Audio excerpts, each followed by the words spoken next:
evening.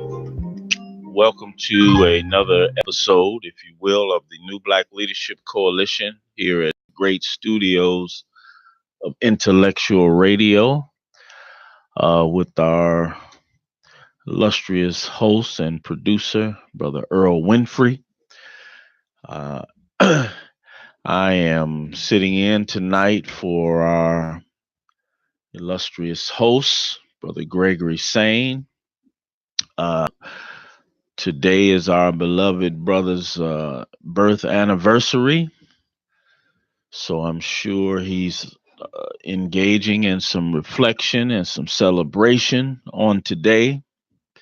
So if you get a chance, go to his page and give him a birthday wish, birthday prayer. I'm sure he will appreciate it.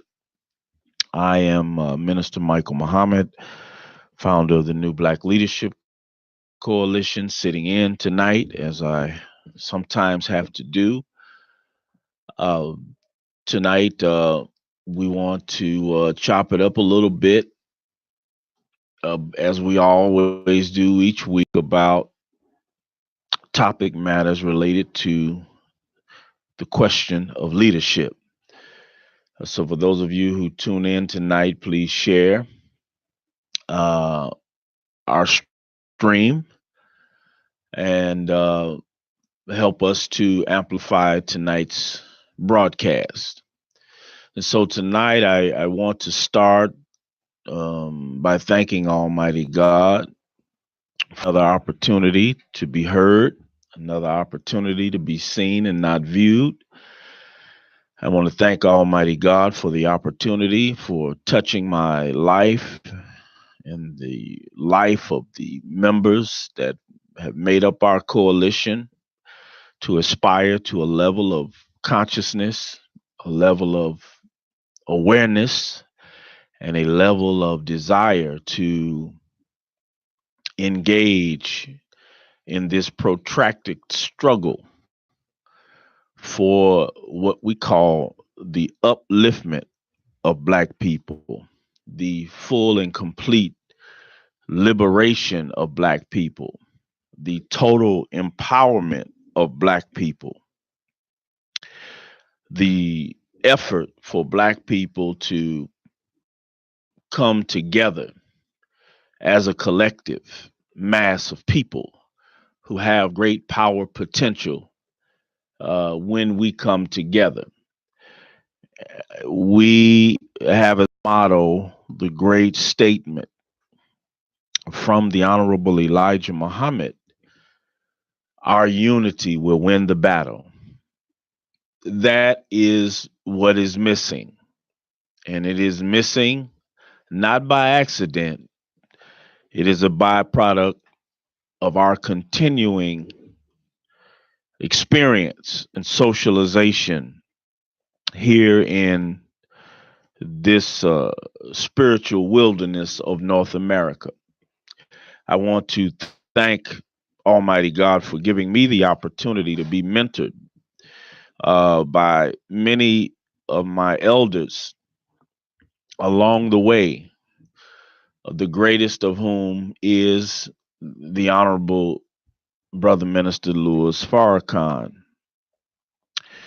Without guidance, without mentoring, without training, without someone worthy pouring into us out of love, out of commitment, coming from a sincere place, without someone disciplining us, without someone calling us when we go too far to the right or to the left, without somebody encouraging us and reprimanding us, without somebody celebrating us and humbling us, we can never be worthy to stand in front of God's people.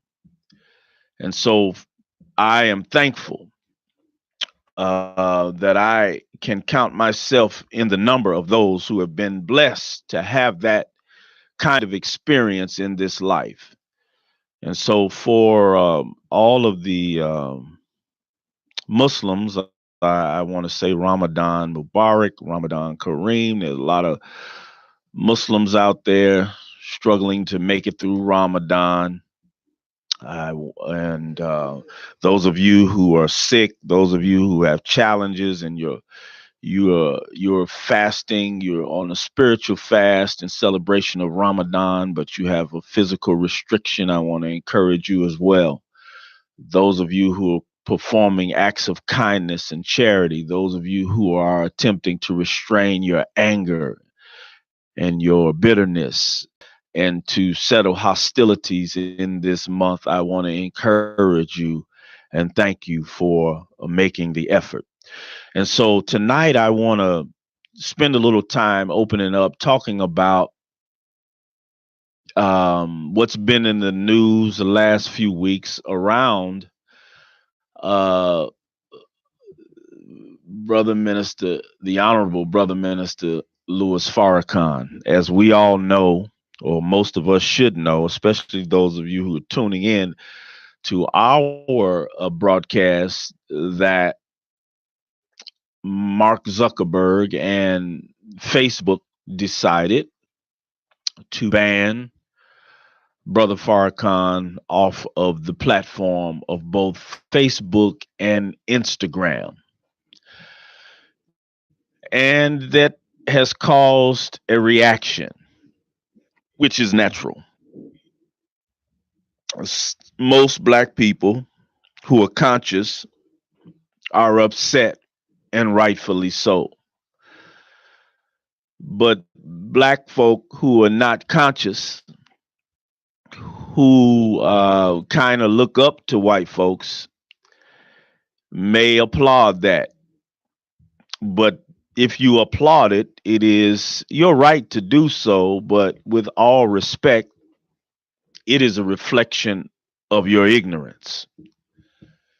And so, Facebook, Instagram, let us be clear, black people. You know, Marcus Garvey, the Honorable Elijah Muhammad, Booker T. Washington, and others, but most prominently, the Honorable Marcus Mosiah Garvey and the Honorable Elijah Muhammad put a model up of self sufficiency, of black ownership, of doing for self. And so I first want to address this by talking to us because we're all guilty, all of us, myself included. Facebook became hot, the place to be in terms of engaging social media. And then Instagram became hot, the place to be in terms of engaging social media. And so before Facebook or around the emergence of Facebook, most of us were engaging in a platform known as Black Planet, which was a social media platform originated by black people for black people. And we all pretty much abandoned our own to join Facebook. And so Facebook has become this gargantuan of a corporation making multiple billions of dollars. It has become a tool of big government. It has become a tool of other large corporations. It has some great features. And so we must give credit where credit is due. It has done a good job in creating this social media world where individuals can speak to as little as one person, as many as a million or more people at one time. where otherwise you may not be able to speak to that many people. People who never stood in front of live audiences in their life now are able to do as I'm doing now and go on live stream, and you can talk to your 1,000, 2,000, 4,000, 5,000 followers, or friends, I should say. And if you have more followers, you can talk to those followers. If you have a product, you can push your product. If you have a service, you can advocate your service. If you have a message, you can get that message out, and it creates a opportunity for an echo chamber. So whatever you think, whatever your beliefs, whatever your uh, agenda is, you can push it via Facebook. But Facebook has a dark side.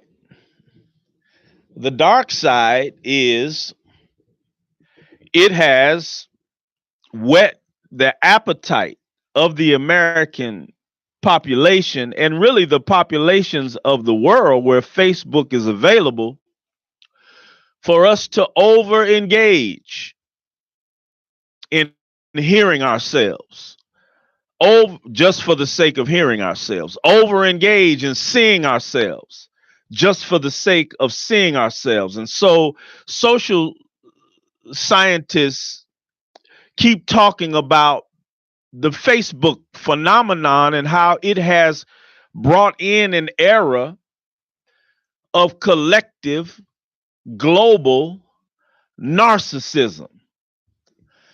Uh, so Facebook has pros and cons. We all don't engage Facebook from the same level. Some of us are totally infatuated with our own image, our own likeness. And so we photograph and record our meals. We photograph and stream our social activities, the dinners we have, the concerts we go to, and things that formerly were private, where we had family gatherings, and you had to be family to know there to be there and know what family does. Now we put it before the public. Our heartbreaks, our disappointments, our relationship issues, our challenges with friends and family. Now we air it all out on Facebook. Facebook has become the arbiter and the mediator of human interaction. And so now we can go at any moment and see families, lovers and husbands and wives sitting together having a meal, but they're scrolling their phone in between the meal. They're not really engaging one another. So Facebook, let's talk about what it means in the world today, to give some context to what it rightfully means when they ban a man like Minister Farrakhan from its platform. So some of us are very trivial with the use of social media. But then there are others of us who believe we have a message, we have information, we have a desire to share quality information and a quality message with those who will listen. Some of us have taken up the challenge of being good citizens, being good members in the social fabric of our society in terms of trying to uplift people, help people, encourage people, heal people, inspire people, organize people, challenge people to be better, and bring that energy on the platform of Facebook. I don't know where you fall. Nevertheless, we all fall on one side or the other. And then you have, of course, the voyeurs who just they they have a page, they watch who they like, but they don't say much, they don't comment much, and they almost never post. So Facebook serves its purposes. Instagram serves its purposes. So what does it mean when Facebook decides to ban this brother who has been working on behalf of Black people for over 60 years, trying to wake us up, make us realize that we are loved of God, we are the beloved of God, and that we have to elevate our consciousness. We have to get to know ourselves in a way that the American educational system, the American socialization process in the Black community has made us to hate ourselves. It's left us void of a knowledge of our history, our culture, the accomplishments of our people way back down into the full record of human existence. We could know things about ourselves and thereby know our potentials and learn how to love ourselves and love our potential. But the American process has has robbed us of that. And so you have a man trying to follow in the path of his teacher, the Honorable Elijah Muhammad, follow in the path of all of the great ancestors who came before him, who struck a blow against our oppression, while at the same time struck a blow against our ignorance and tried to pour oil in our wounds, tried to elevate our consciousness, and by default, tried to elevate the consciousness of all people who could hear their message. And so a man like that is on social media not to photograph a meal, not to broadcast, trip photographs, or having a good time on the beach, or having a good time at a party, or socializing with pretty women, or running with his fraternity brothers, or some such thing like that. You're talking about in Minister Farrakhan, a man who is, oh, wow, so touched by God that every time he speaks, he's imparting spiritual truth and wisdom along with some political, economic, social truth. He is not engaged in a frivolous use of social media. And even if you don't like him, if you can calm your dislike long enough, 5, 10, 15, 30 minutes, an hour, to listen to what he's saying, you cannot listen to him and not go away the same way you started before you started listening to him. So what is the purpose of banning Brother Farrakhan, Minister Farrakhan, the Honorable Minister Louis Farrakhan, from social media and Instagram? Well, the reason, as some of you know, is they say he's dangerous. He incites, pardon me, violence. Really? Really?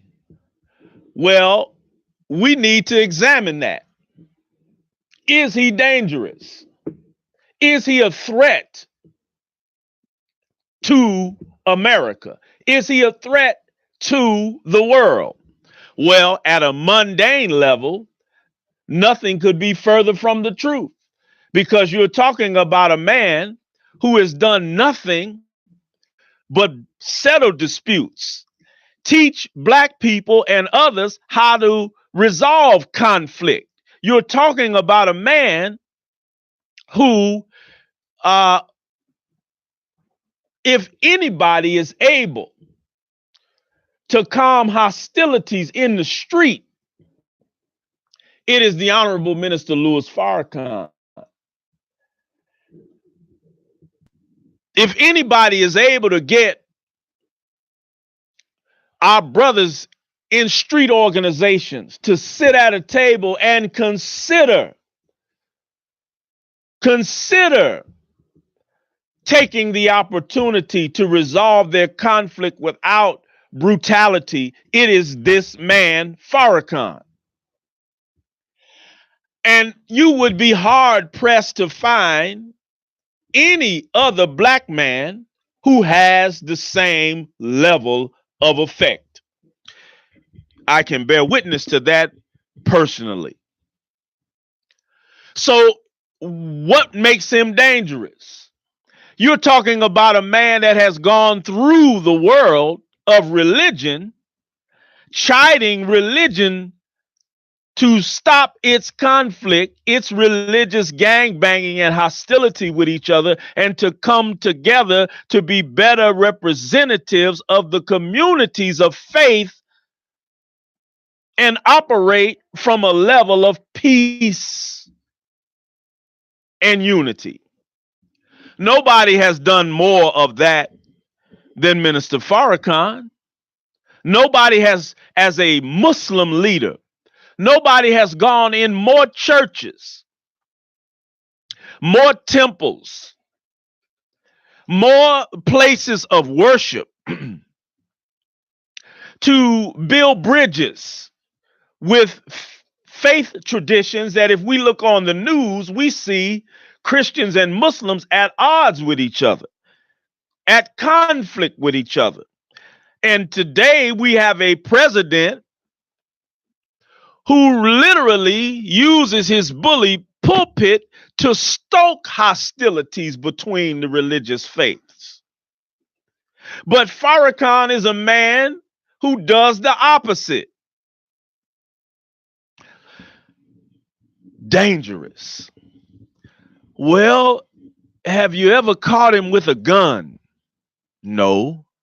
Have you caught him on Facebook or Instagram or in his inbox or on his email or in the secret recordings of Homeland Security, the CIA and the FBI, who have been tracking his movements for more than 40 years? Have you produced any record of him organizing violence, organizing hateful attacks on people who disagree with him?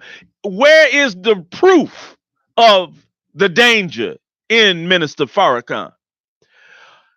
Who has the power to accuse a world figure of something and make it real and true, even though everybody looking can see that it's not real or true? Who has that power? And why would they call him dangerous?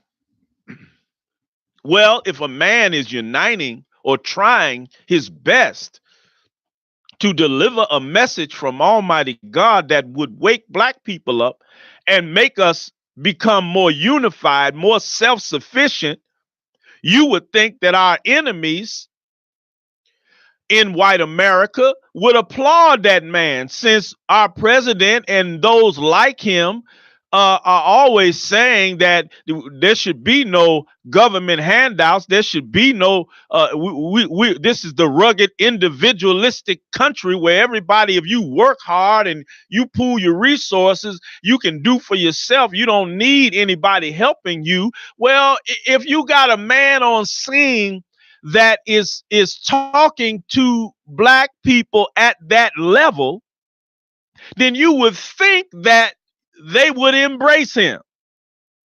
So if he's talking on the principles that they claim we should practice, but they call him dangerous, what's really going on? What's really going on? If you're looking live, please share. I'm just trying to walk through this without a lot of emotion, even though it's a very emotional thing, because I want to prick your thinking. I want you to elevate your logic Even if you hate Minister Farrakhan for some reason, I want you to think with me, because we've got to rise above emotion in order to see whether or not we are being used by God or Satan. We've got to rise above our emotions in order to understand who is our friend and who is our enemy.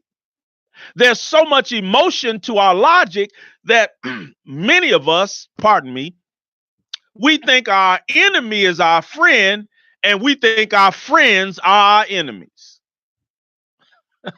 We will suffer all manner of insult by our enemy and still think they're our friend, that they will do justice by us. But then if you have a little discord with your friend, your real friend, you see that friend as an enemy, like that. Well, this is the conditioning of Satan's world. And I'm speaking in spiritual terms tonight. So I know this is not a spiritual program per se. So pardon me. I don't want to get too in the weeds with any kind of religious language, but I'm just going to talk. So what would make Minister Farrakhan dangerous, according to the powers that be at Facebook, which is Instagram? The owner of Instagram is Facebook. What makes him dangerous? And to show you the ignorance involved, the deception involved, the misdirection involved, they lump him in with 4 or 5 other extreme right, so-called extreme right white nationalists or conspiracy theorists or whatever they call them. The most prominent of which, of course, is Mr. Alex Jones from InfoWars. So, which anybody who's listened to the minister one time, you know that that is not the company he keeps. So now, what would make him dangerous to the powers that be at Facebook? Facebook makes money off of people who have followers. Is that right? The more followers you have on Instagram or Facebook, the more potential money you generate for Facebook and Instagram. Because when you have an event, when you have an activity, they're counting on you to run an ad for your event, for your activity. They're counting on you to run an ad for your service or your product. They're counting on you to give them all of this meta data or meta information. They're counting your likes. They're studying what you like. They're studying your response, what you respond to, your comments. They're studying your profile, your pictures, the type of people you associate that are in your friends network, and they monetize all that information. I'm sure you know this already, but I gotta say it. Facebook makes money off of people with followers. Facebook claims to aspire to be a platform where people can express themselves freely under the ideal of what we know as the First Amendment, freedom of speech. So Facebook will allow me to degrade myself on the platform. Facebook will allow you to degrade yourself. Facebook has a problem with being a platform that allows free speech that impinges upon the dignity of people, human dignity. So you may see pornography on your timeline out of nowhere, or one of your friends. You may see a murder on your timeline. You saw the live stream, many of you, of a man going into a mosque and shooting people while they were at prayer. All of these kind of acts come across the stream of Facebook. And Facebook has a history of being unwilling and in many cases very, very, very slow to remove vulgarity, to remove that which insults human dignity, to remove that which exploits people's ignorance or vulnerability. Many of you and many of our friends in our friends list engage in this kind of thing, and Facebook never blocks them. So what motivated them to ban a man who's never been guilty of any of that? And then to call him dangerous, to call him in violation of the community standards. Well, what are the community standards? If it's free speech, then what is he saying that is a threat to any human being? Let's talk about it a little bit in a social kind of political context. I won't try not to go into the religious or spiritual context so much tonight, but I want to try to look at it from a social context, if you will. So they say that Brother Farrakhan is anti-Semitic. And because he's anti-Semitic, that is what makes him dangerous. Well, and by anti-Semitic, they really infer anti-whites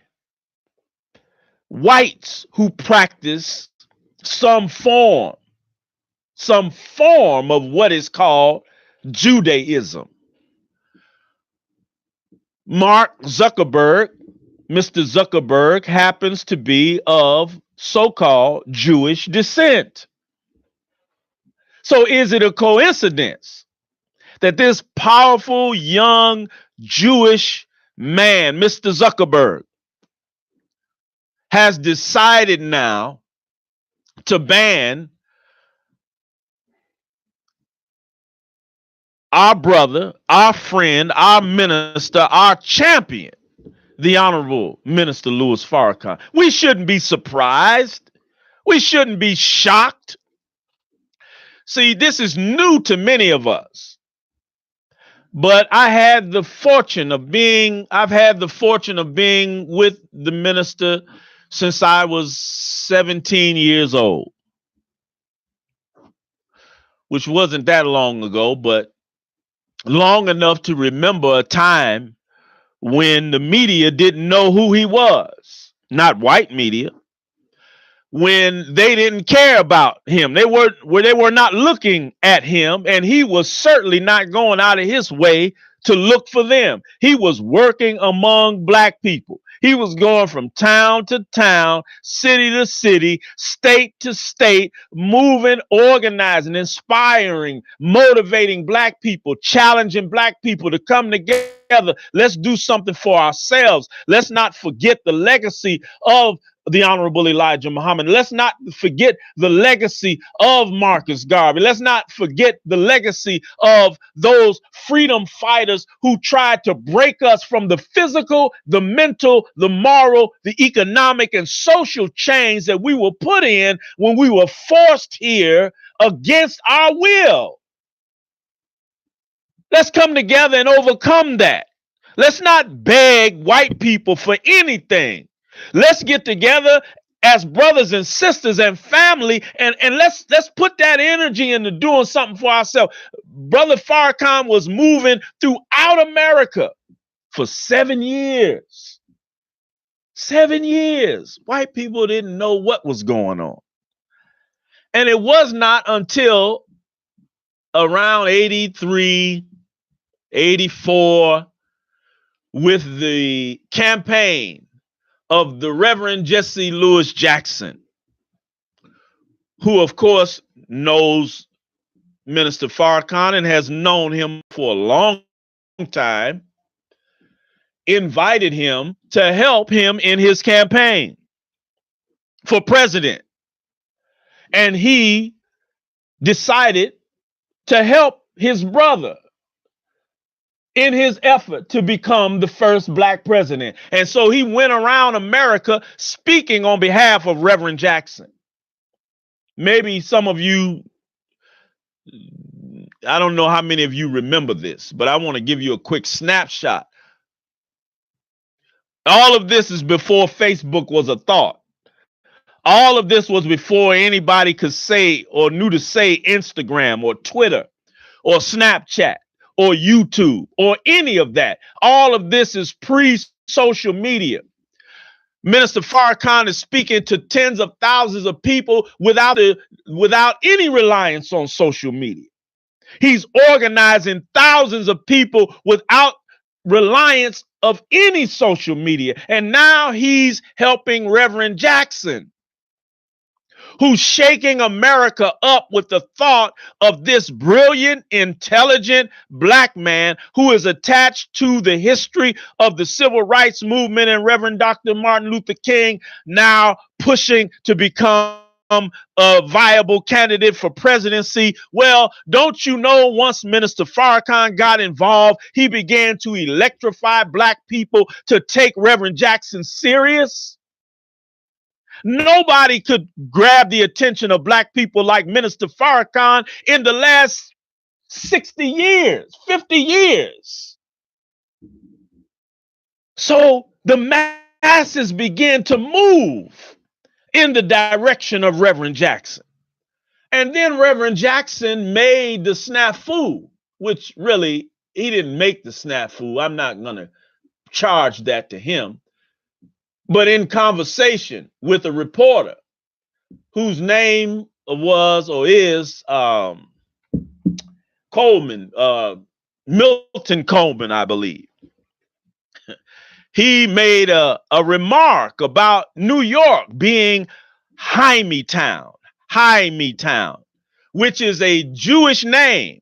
You can meet Jewish men all over America and Europe and the world named Jaime. And since Jewish people have a very strong influence in New York, many people, including many Jewish people themselves, know it as Hymietown. You don't hear that talk today, but it's because of what we're talking about now. But this was an inside colloquialism for those who frequented New York, lived in New York, understood what was going on in New York and the power structures of New York. So Reverend Jackson made this remark to another black man, a reporter, who surreptitiously, wickedly took a off-the-record comment and wrote an article and reported his words to the public. And there was an immediate reaction to Reverend Jackson calling New York Hymietown, and they labeled him, his remarks, the same way they're labeling Minister Farrakhan today as anti-Semitic. Well, look, if there are literally hundreds, maybe thousands of Jewish men named Jaime in New York, and they have tremendous power in New York, and they themselves made up the phrase Hymietown because of their power, their ubiquitousness in the chambers of power and commerce in New York. And what makes it anti-Semitic when they use the term themselves about themselves? It is simply because a black man used the term, and another black man trying to curry favor and advance his own career reported it, even though it was a private conversation. So they jumped on Rev Jackson. But when they jumped on Reverend Jackson, they didn't know that Reverend Jackson had the most powerful voice in Black America on his team by the name of Minister Louis Farrakhan, the national representative of the Honorable Elijah Muhammad and the man sitting in the seat of the Honorable Elijah Muhammad in his absence. And so Brother Farrakhan went out there in the media defending Reverend Jackson from the attacks of Jewish institutions. This is history. I'm not making this up. Do your homework. I'm giving you context.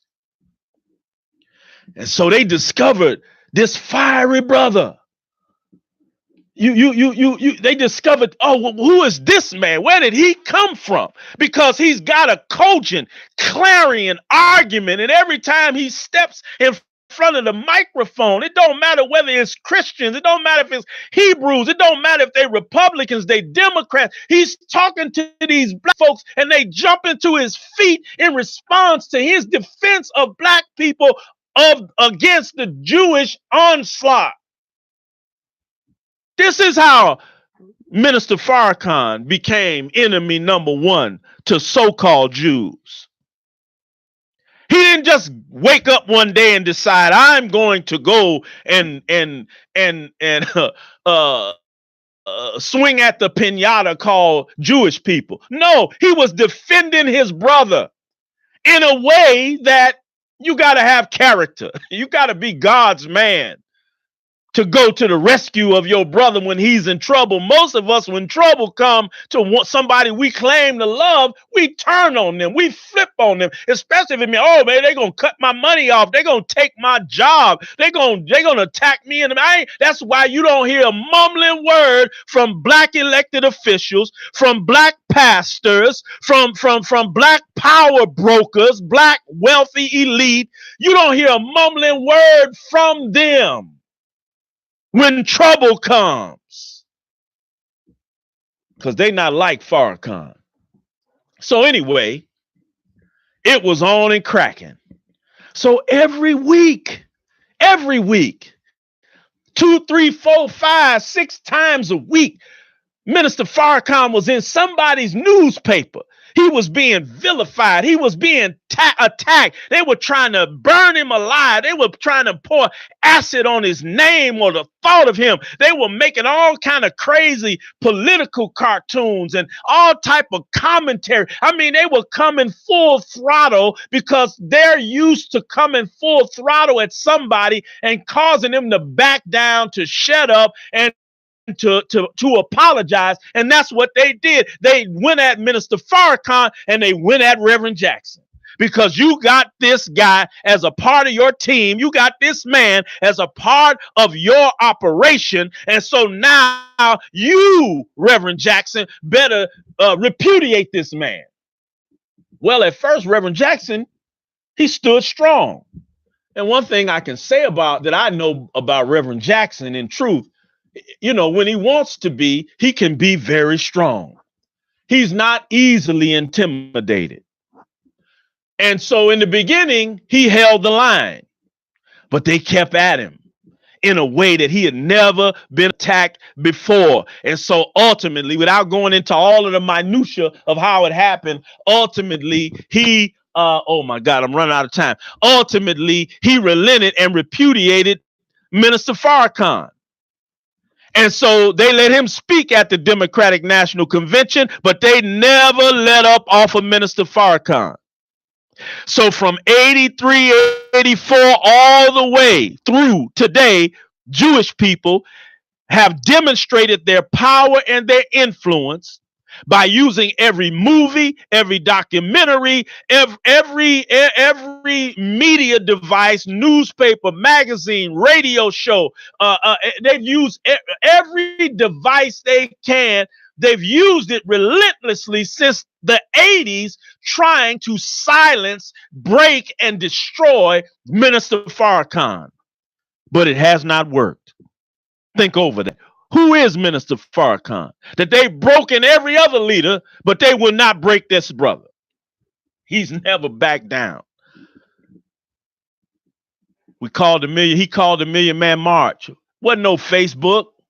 Wasn't no Instagram. We didn't need social media to organize 1.8 million black men standing on the mall and millions more at home looking on television. All the jails in America where black men were. Don't you know all the jails were silent that day? No Facebook, no Instagram, no Snapchat, no YouTube, none of that. And this is what I'm saying to you pop-up activists. This is what I want to challenge you, vain, egotistical, so-called black leaders. We become too reliant on being seen on social media, but not doing the real work of engaging our people, organizing our people, trying to transform the oppression of our people through the political system. This is where the real work is at, and that's what Farrakhan has been doing. So now they've banned Farrakhan. I got to speed this up because I'm running out of time. Now they've banned Minister Farrakhan. What do you think that means? Do you think they're going to break Minister Farrakhan because they banned him? Hell no. You'll never break Farrakhan.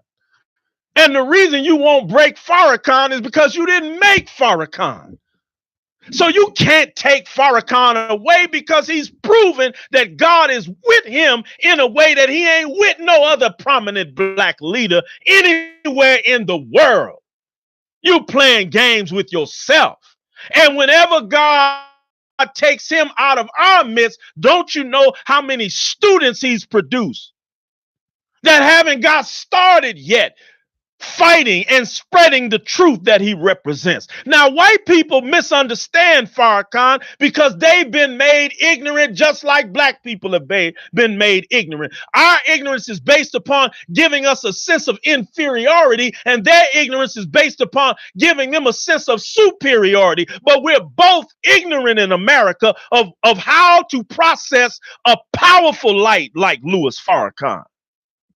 We got to come humbly and understand what we're working with today, because God is real. He ain't dead. He's present. And he's doing a marvelous work. He's doing a strange work, as Isaiah says. Well, let me not get too scriptural, but he's doing something in America. And Minister Farrakhan is the lightning rod, the thunderbolt, and the trumpet for what he's bringing forward. So, yes, he's banned right now on social media, but they can't ban us all. They'll have to stop everything else they're doing to ban us all. And so now it's time for us to defend a man. He's defended many of his detractors.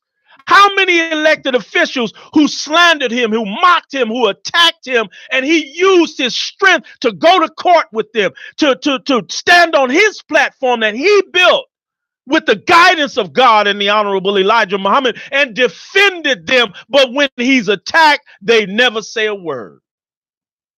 What kind of man is this? And many of our people, many of us are afraid. We're still afraid of the power of white people. Now, I want to say this.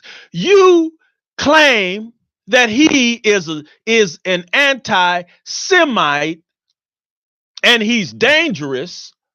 But if the man takes statements out of your own religious writings and repeats what Jewish people wrote themselves, what their top scholars and rabbis wrote, Minister Farrakhan didn't write the Talmud.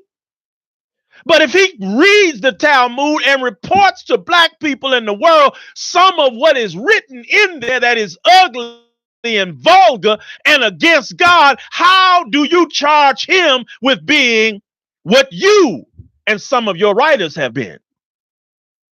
Because you know the masses of the American people don't possess the skill of critical thinking.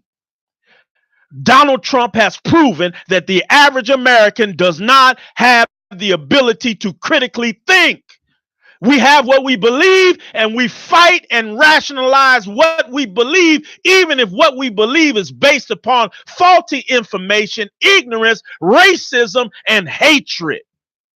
And we hold on to that belief. So, is he dangerous? Yes, if you want to keep people ignorant. Is he dangerous? Yes, if you want to keep black people divided. Is he dangerous? Yes, if you want to tell our athletes, our entertainers, our upper echelon people that you all need to come together and create your own institutions and stop relying on these Jewish agents, these Jewish managers, these Jewish accountants. Every time a active or a actor or an athlete or somebody with money tells their story and they've been robbed of their wealth, of their royalties, of their property. Why is it always a Jewish accountant, a Jewish lawyer, a Jewish manager, somewhere in the middle of all of that? Minister Farrakhan is not doing that. And why are white Jews, Ashkenazi Jews, so concerned with who we love, who we listen to? Don't you think that's a little like the thinking of a slave master? Don't it feel like that's your master saying, don't listen to Nat Turner? You stay away from that Denmark Vesey. That's Sojourner Truth. You need to stay away from her. I'm gonna punish you if I see you around there cavorting with Harriet Tubman. Every time Farrakhan speak, they reach down in the black community, past all the people that you admire, you look up to, you faint over, you want their autograph, you beg them for a grant, a job, a contract. They push all them out to the side and reach in the affairs of black people and tell us that we shouldn't embrace Farrakhan. That's awful white supremacist of them. Think about it. Why are they so concerned with who is talking to black people? Because they still view us as inferior. They still view us as subordinate to them. They still feel as though they have the right to tell us what goes in the textbook for our children, what cartoons come on the screen for our children, what movies come on with Bambi and Goldilocks and all of that, Little Mermaid, and they flood our community with Barbie dolls with blonde hair and blue eyes, and we eat it up. Well, who you think is doing all that? But you don't know. They feel like they have a right to control our thinking, our feelings, our emotions, our appetites, our desires, our very existence. They feel as though they have a right. And since their other white brethren, whether they're Irish or Italian or Polish or Hungarian or whatever ethnic group they associate themselves with, most of them feel the same right. They feel the same superiority over us, even though many of them have a problem with the inordinate power and influence of Jewish people themselves. But when it comes to black people, they keep silent or they take their side because we are the despised and rejected. We're the bottom rail that the universe and the creator thereof, the God of now, is trying to make us the top rail. Take us from the bottom and take us to the top. And that can only happen through the voice of his servant pulling the covers off of falsehood and inspiring us to see the truth of self and others. And so as I move to wrap this up, because I'm running out of time. I wish I had more time to go even further because I really, really want to break this down. That's why I've been going slow, because I want you to think. I want you to think what's going on. What's going on? See, you weren't paying attention when months ago they started talking about banning Alex Jones. Well, why Alex Jones? If you listen to Alex Jones Alex Jones, a conspiracy theorist, he has a similar diatribe as the president, Mr. Trump. And he actually was a critical part in electrifying Trump's base. So why now would they months ago start talking about banning Alex Jones? They never talk about banning Donald Trump. They never say they're going to ban Donald Trump's personal account, all the heinous, provocative, hateful things that he's said and insinuated on Twitter and Instagram. They never said anything. Well, he's the president, so we can't ban the White House. We can't ban his presidential page, but we're going to ban his personal. They don't even talk like that. Well, why are they talking like that towards Alex Jones? And he's saying what Trump is saying. You didn't see it when it happened. They saying that because Alex Jones was the test case. And the reason he was the test case, because that man had the cojones, he had the audacity to take himself up to the minister's private compound and sit down and do an interview with Minister Louis Farrakhan. I forgot how many hours it was. Had dinner with the minister, I think, or lunch or whatever it was. He was so affected by Minister Farrakhan that he didn't want to leave.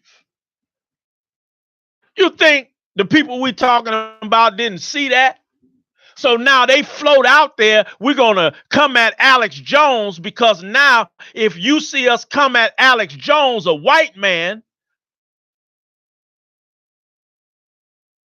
when we go at him first, when we get to our real objective, which is Farrakhan, when we get to Farrakhan, you don't have an argument because we took out Alex Jones. Well, they know Alex Jones himself, he didn't build his platform just on Facebook and Instagram. He's similar to the minister, only he's a media person. He built a media platform that he owns and he controls, and it's not contingent on Facebook or Instagram. He got his own distribution. He doesn't really need Facebook or Instagram. He got people with him right now, whether he's on Facebook or Instagram anyway. So they know he wasn't going to take no real blow from that. It was only going to amplify his notoriety and his visibility. Well, they figured they would run him as the test case to give misdirection to ignorant black people who, and so I read, some people say that. I read a few comments. I don't read a lot of comments on Facebook,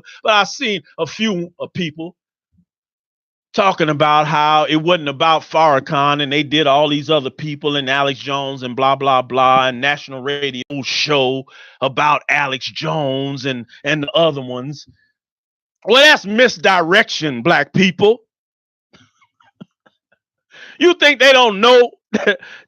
You think they don't know that those other whites that they are banning really don't need Facebook and Instagram to be who they are? Many of those people have movements behind them. They know that Minister Farrakhan has a movement behind him, but they also know that black people are the overwhelming majority top consumers of social media. And if it doesn't happen on social media to the ignorant masses of black people, and that includes some of us with bachelor's, master's, doctorates, and MBAs, they know that social media is reality to the ignorant masses of black people. And if you don't see it on social media, if you ain't seen on Facebook, YouTube, or Instagram, then you must not be legitimate.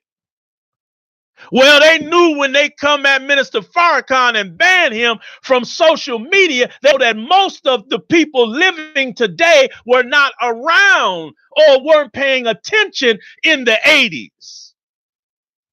When the Jewish establishment used all the mass media that it has long controlled to attack Farrakhan. This ain't nothing new. Don't be so upset. Just use your voice to speak up for a man who has fought for us and laid his life on the line. You just don't know the threats that Minister Farrakhan has walked through. I'm talking about physical death threats. I remember being in the ranks of the FOI as a young FOI, a young lieutenant, a young minister, and the ADL threatened to come and attack us on 79th Street, 734 East 79th Street. I remember going across the country with Brother Farrakhan to different venues and white people outside with signs and sticks and chanting and cussing. And I remember them rallying saying they want Farrakhan dead. I forget the little chant they had. So you think a man like that being banned off Facebook and Instagram is going to stop the power that backs Louis Farrakhan to achieve a mighty work among the people that have always been dismissed by white America? Whenever we cry about our hurt and our pain, oh, you all should leave. That's in the past. We didn't do it. I never owned no slaves. You a doggone damn lie. You know that you have the mind of your ancestors, that you think about black people the same way Thomas Jefferson and George Washington thought about us. You see us as subhuman people that you have a right to dismiss, to degrade, and to dehumanize whenever you feel like it, and you feel no moral obligation to respond to the hurt and pain and the injustices that we've suffered in this land since 1555. And now Farrakhan has been a consistent champion and voice of our hurt and our pain and our grievances, not only before white people, but before God himself. And he's still standing. So, Cardinal Supich, you're a coward of a religious figure. Cardinal Supich, you're a hypocrite to be a high-ranking official over a diocese with hundreds of little black boys that have been molested and destroyed by the men in your clergy establishment. But you should be on TV. You should be having a press conference every day trying to atone for what you've done to primarily little black and brown boys and a lot of little white boys. But we don't hear you talking about that. You got strength enough to condemn Father Flager, Reverend Flager, because he had the audacity to let Minister Farrakhan back in his pulpit again. You're a hypocrite. You don't talk about the Catholic Church's position on Jews historically. The Catholic Church has never been a friend of Ashkenazi Jews. You've been enemies to Jewish people. No matter what you say in the public, why don't you talk about what's in the archive from Pope after Pope after Pope, Cardinal, Archbishop after Cardinal and Archbishop, and their position and their beliefs about Jewish people? So you coming before the world condemning Farrakhan as though you really love Jewish people. You are a demon and a liar. I know your history. I read in your archives. Well, so look, black people, don't get upset because they banned the minister. I mean, get upset, but don't freak out. The minister is not going anywhere. He's given us enough to feed on, to nurse on, to drink from. He's filled a well up that every black person can drink from, get full, and experience a life-transforming experience so that we stop becoming beggars. We stop becoming haters of self, rejectors of self, full of envy and jealousy and petty disagreements and strife With all of this vanity that's going on, especially among the leadership, he's filled up a pool that we can drink from. We don't ever need to see Farrakhan on Facebook or Instagram. The man has laid it down for us. When will we engage in what our responsibility is? See, I'm going to say this and close.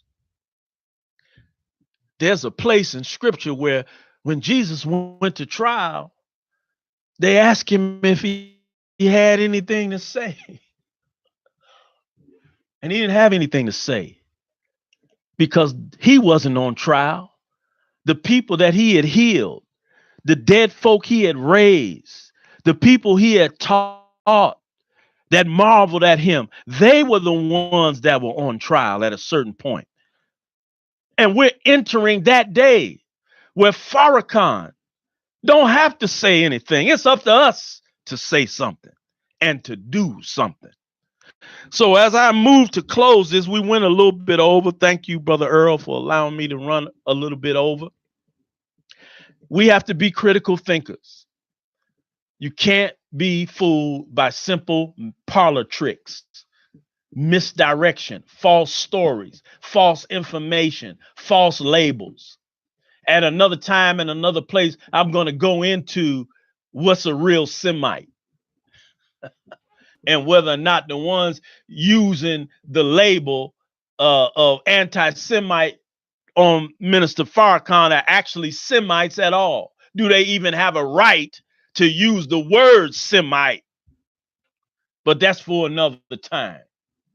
So black people, we got to stand tall. We got to protect our leadership. We got to love our leadership the way they've loved us.